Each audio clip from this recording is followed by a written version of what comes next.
प्रेमिका से रात में मिलने गए प्रेमी को गांव वालों ने पकड़कर करा दिया शादी। यह पूरा वाकया बिहार राज्य के गोपालगंज जिला के भोरे थाना क्षेत्र की एक गांव की बताई जा रही है, जिसका वीडियो सोशल मीडिया पे जम के हो रहा है वायरल। बता दें मित्रों कि गोपालगंज जिला के भोरे थाना क्षेत्र के एक गाँव के रहने वाला एक प्रेमी रात में अपने प्रेमिका से मिलने चले जाते हैं और गाँव वालों की भनक लगती है और गाँव वालों ने पकड़कर गाँव के ही मंदिर में शादी रचा देते हैं।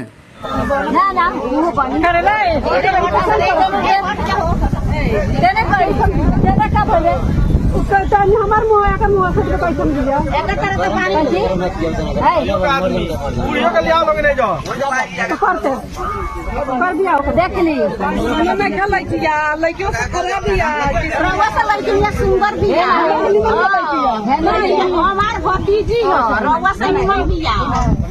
झगड़ा को लेकर कोनो काम उधर लड़कियां का दिन का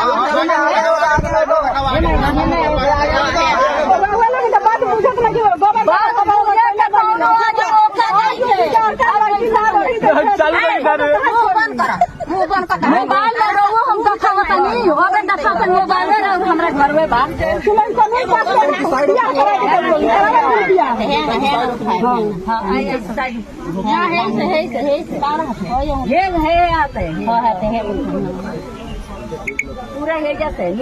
नीचे से लगाएंगे का गीत गाओ लो ऊपर डाला